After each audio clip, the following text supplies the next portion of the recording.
அர்ஜுனா ஆளுமையான மருத்துவரா அல்லது ஒரு சிலர் ஒரு ஈகோவினால் வர்ணிக்கப்படுகின்ற மாதிரி ஒரு பைத்தியமா? நாங்கள் இது பற்றி கொஞ்சம் பேசுவோம். அர்ஜுனா பெருதனியாவில் இருந்து தான் இந்த விடயம் சம்பந்தமாக மன்னாருக்கு வருவதாக 3 நாட்களாக முகநூலில் அனைவருக்கும் தகவல் அனுப்பியிருந்தார். அதன் பின்னர் அவர் வந்திருந்தார். தகவல் அனுப்பியதன் பின்னர் தான் அந்த இடத்துக்கு வந்தார்.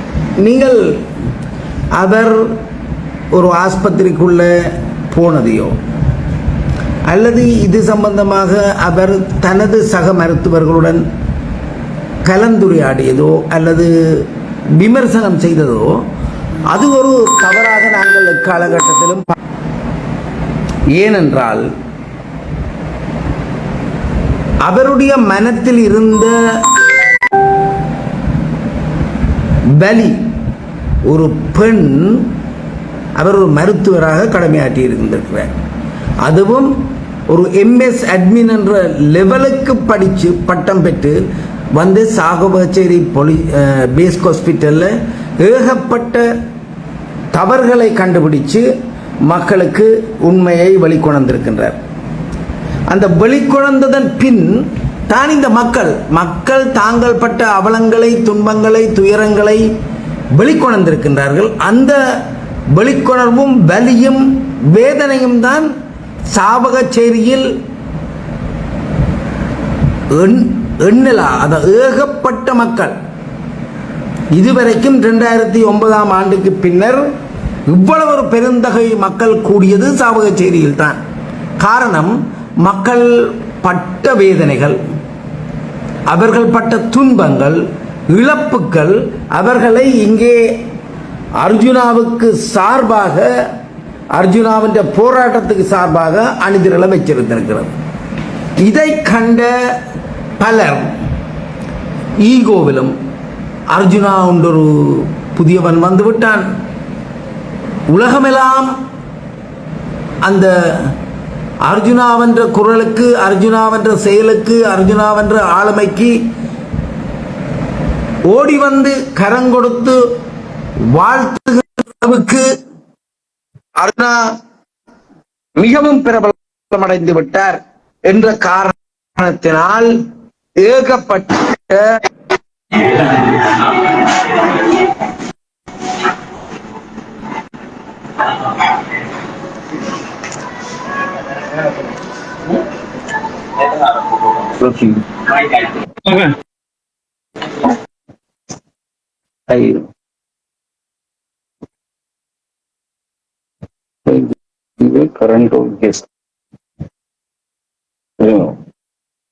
ஏகப்பட்ட மக்கள் அளவு கடந்த ஆதரவை அவருக்கு தெரிவித்திருந்திருக்கின்றார்கள்.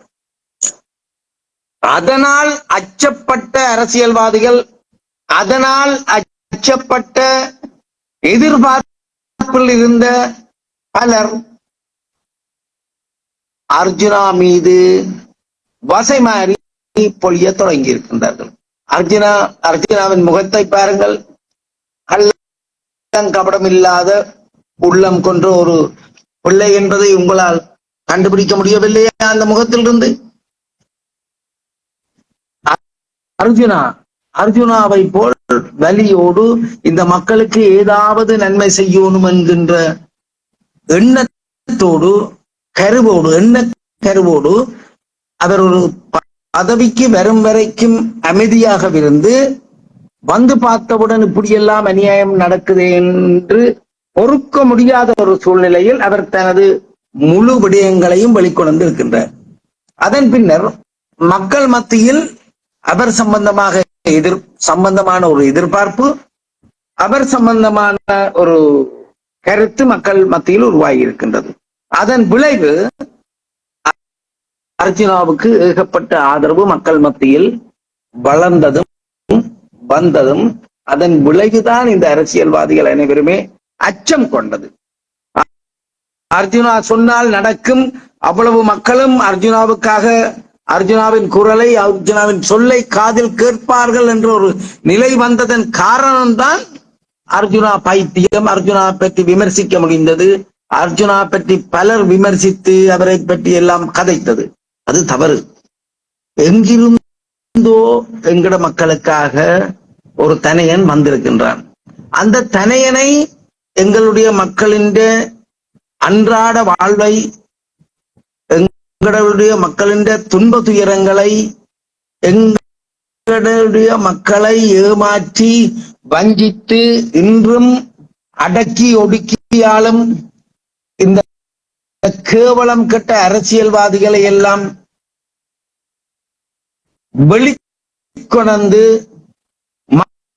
மக்களுக்காக வேலை செய்யக்கூடிய ஒரு இளைஞர் பரம்பரையை உருவாக்குகின்ற ஒரு முயற்சியை அர்ஜுனா ஊடாக செயற்படுத்த வேணும், அதை முன்னெடுக்க வேண்டும் என்ற ஆசை எங்களை போன்ற பலர் மத்தியில் வந்திருந்திருக்கின்றது.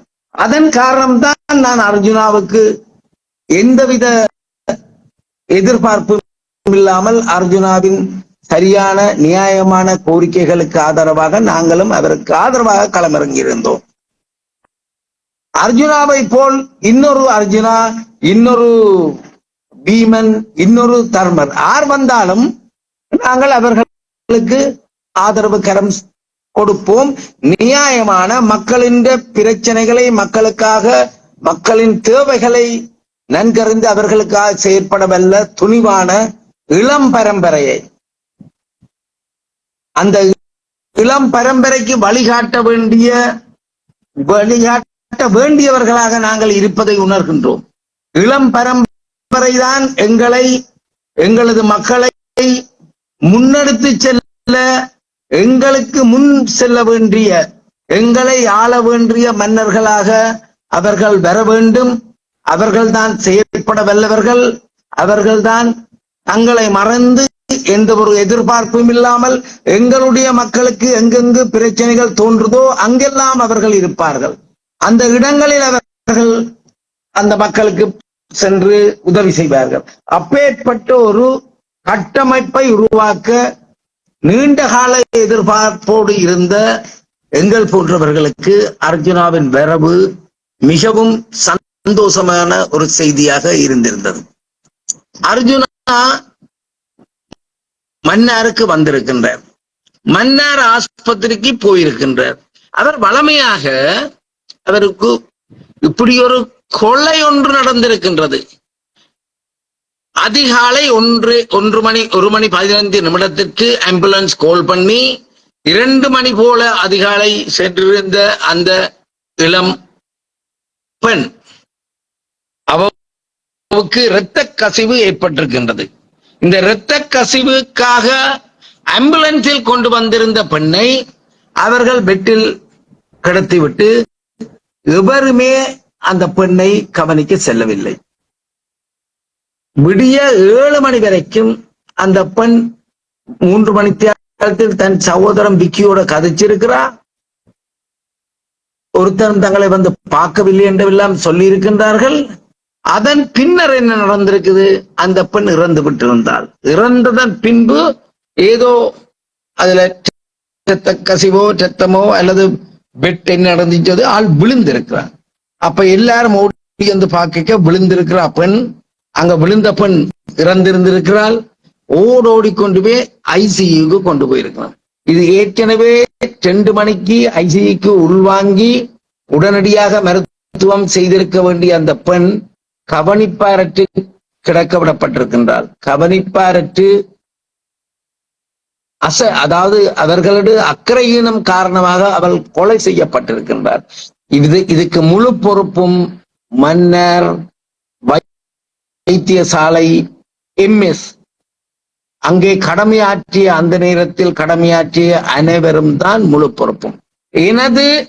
என் சார்பான அர்ஜுனாவின் கருத்துக்களை நான் வாட்ஸ்அப்பில் மூலம் எனது நண்பராக இருந்த மருத்துவர் வல்லிபுரநாதனுக்கு அனுப்பும் பொழுது அவர் கோபப்பட்டு இது எல்லாம் ஏன் அனுப்புறீங்கள் என்று கோபப்பட்ட அதே வல்லிபுரம் அவர்கள் இப்பொழுது சொல்லுகின்றார், இது நியாயம் கொண்டு வரப்பட வேண்டும், நியாயம் கண்டுபிடிக்கப்பட வேண்டும், அனைவரும் கைது செய்யப்பட்டு உடனடியாக நீதிக்கு முன் நிறுத்தப்பட வேண்டும். இன்று வரைக்கும் ஒருத்தர், இன்றைக்கு பாருங்கள் 10 நாள் ஆயிட்டுது, ஒருத்தர் ஒரு பொது அமைப்பு, மன்னாரில் ஏகப்பட்ட பொது அமைப்புகள் இருக்கின்றார்கள், ஒரு பொது அமைப்பு வழியில் வந்து இது சம்பந்தமாக ஒரு ஆர்ப்பாட்டமோ ஒரு கருத்தோ சொல்ல முன்வரவில்லை.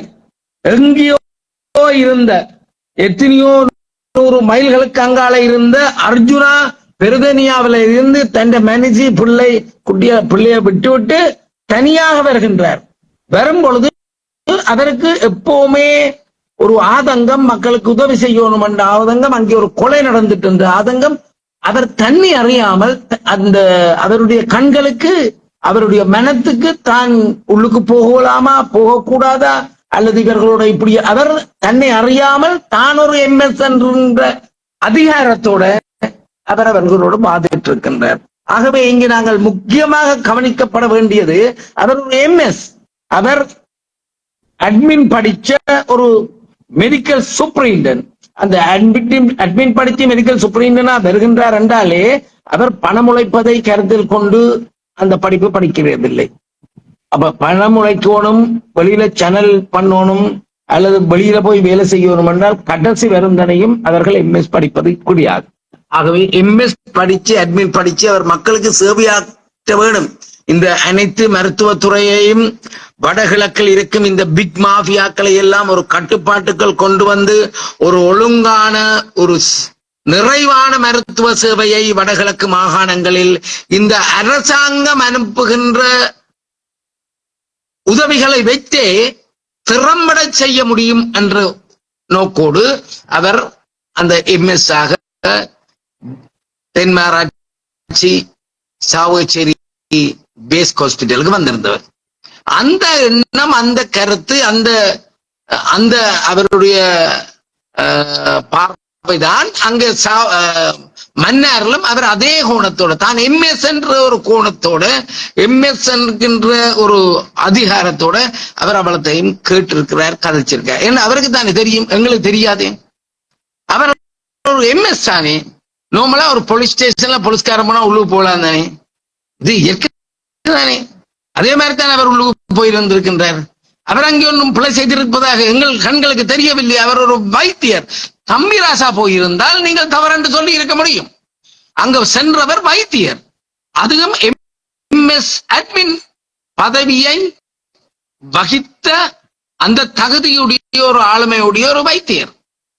அதையும் தாண்டி இந்த கொலைக்காக நீதி தேடச் சென்றவர். நீதி தேடி விரைந்து சென்ற அர்ஜுனா அங்கே உள்ளுக்கு சென்றிருக்கின்றார். உள்ளுக்கு வார்டுகளை எல்லாம் பார்த்திருக்கின்றார். அங்கே அனைத்தையும் பார்த்ததன் பின்னர் அவர் திரும்பவும், நான் என்றால் போலீஸ் கூப்பிட்டா போயிருக்க மாட்டேன், போலீஸுக்கும் கதை சொல்லித்தான் நான் போலீஸை என்ன திருட வச்சுதான் நான் போலீஸுக்கு போவேன். ஆனா அர்ஜுனா இளம் பிள்ளை, வஞ்சகம் அறியாதவர், இந்த போலீஸ் இப்படியெல்லாம் செய்யும் என்று கனவுலும் நினைச்சு பார்க்காதவர். அவர் நினைச்சார் தான் ஸ்டேட்மெண்ட் கொடுத்துட்டு வந்துடலாம். இதே மாதிரி தான் அன்றைக்கு 8 மணிக்கும் போலீசார் 5 டிவிஷன் போலீசாரும் வந்து அர்ஜுனாவை கைது செய்து அன்றைக்கும் கொண்டு போயிருந்தால் அவர்கள் அன்றைக்கும் ரிமாண்ட் பண்ணி இருப்பணும். இப்படித்தான் நாங்கள் அன்றைக்கு அந்த போராட்டம் நடந்திருக்காது, அவற்றை அந்த உண்மை விஷயங்கள் தெரிஞ்சிருக்காது. அதன் பின்னர் அவர் கைது செய்யாமலே உலாவி வரக்கூடிய ஒரு சூழ்நிலை அவருக்கு உருவாக்கப்பட்டது. அதுக்கு காரணம் எங்கட மக்களின் போராட்டம். எங்கட மக்கள் எல்லோரும் முன் வந்து வைத்தியர் அர்ஜுனாவின் நியாயமான விடயங்களை கவனத்தில் எடுத்து அவருக்கு ஆதரவாக தங்கள் துன்ப துயரங்கள் அவலங்களை வெளிக்கொணர்ந்ததுதான் அந்த வைத்தியர் அர்ஜுனாவுக்கு ஒரு பாதுகாப்பான தனிய போய் பயணம் செய்யக்கூடிய அந்த ஒரு சூழ்நிலையை உருவாக்கி விட்டது. அங்கே அமைச்சர்மார் கவனித்திருக்கின்றார்கள். அங்கே ஜனாதிபதிக்கு கூட பிரச்சனை தெரிந்திருக்கின்றது. ஒப்போசிஷன் லீடர் சஜித் பிரேமதாசா கூட அங்கே பிரச்சனை தெரிவிக்கப்பட்டிருக்கின்றது. இதன் காரணமாக அர்ஜுனாவின் போக்குவரத்துகள், அர்ஜுனாவின் நடமாட்டம் எந்த ஒரு இடையூறுமின்றி அவருக்கு இலகுவாக அமைந்திருந்தது. இன்று ஒரு பெண், ஒரு 65 குடும்பங்கள் மட்டும் வாழுகின்ற ஒரு குக்கிராமத்தில் வாழ்ந்த ஒரு பெண், ஒரு ஏழை சகோதரி தன்னுடைய உடம்பில் இரத்த பிளீடிங் வருகிறது என்று சொல்லி ஆஸ்பத்திரிக்கு ஆம்புலன்ஸ் கோல் பண்ணி போய் அனுமதிக்கப்பட்டிருக்கின்றார். 7 மணித்தியாலமாக 5 மணித்தியாலுக்கு மேல் அதிகமாக அவள் யாருடைய கவனிப்பும் இல்லாமல் அதே பெட்டில் இருந்ததன் விளைவு அவள் இறந்து விட்டார். பிளீடிங் போய் அவள் இறந்து விட்டார். யாரும் அதை கவனிக்கவும் இல்லை. அங்கே இருந்த நர்ஸோ, அதுக்கு பொறுப்பா இருந்த டாக்டர்ஸோ, அங்கு ஒருத்தரும் அதை பற்றி அவர்களால கவனிக்க முடியாமல் போய்விட்டது. இதன் காரணமாகத்தான் அந்த பெண் இறந்திருக்கின்றார். ஆகவே இங்கே ஒரு கொலை நடந்திருக்கின்றது. இது சம்பந்தமாக இந்த பிராந்தியத்தில் உள்ள 3 பாராளுமன்ற உறுப்பினர்கள்,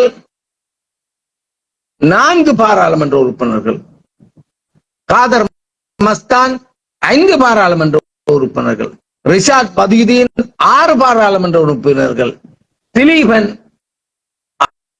6 பாராளுமன்ற உறுப்பினர்களும் என்ன செய்தார்கள்? அவர்கள் ஏன் அந்த இடத்துக்கு போகவில்லை? அர்ஜுனா வந்ததன் பின்பு சார்ல்ஸ் நிர்மல்நாதன் மட்டும் சென்று பீரியை கூப்பிட்டு ஒரு பத்திரிகை மகாநாடு ஒன்று நடத்தி, தான் பார்த்திருக்கிறேன், தான் கண்டிருக்கிறேன், தான் செய்திருக்கிறேன் என்று ஏதோ எல்லாம் சொல்லி வக்காலத்து வாங்கி போட்டு போயிருக்கிறார். இதே அந்த பெண் சார்ல்ஸ் நிர்மலநாதனின் சகோதரியாகவோ அல்லது மனைவியாகவோ இருந்திருந்தால் எப்படி அதை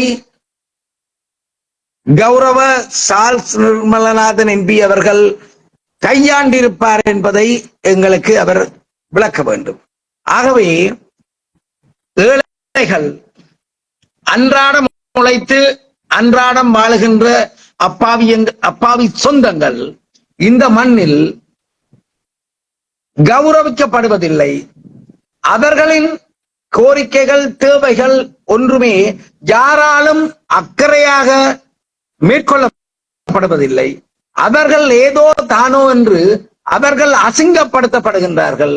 அவர்கள் தங்களுடைய தேவைகளுக்கு ஒவ்வொரு ஆஸ்பத்திரியோ, போலீஸையோ அல்லது எந்த ஒரு அரசு சேவையை அணுகும் பொழுது அவர்கள் இம்சிக்கப்படுகின்றார்கள், அவமானப்படுத்தப்படுகின்றார்கள், விரட்டப்படுகின்றார்கள்.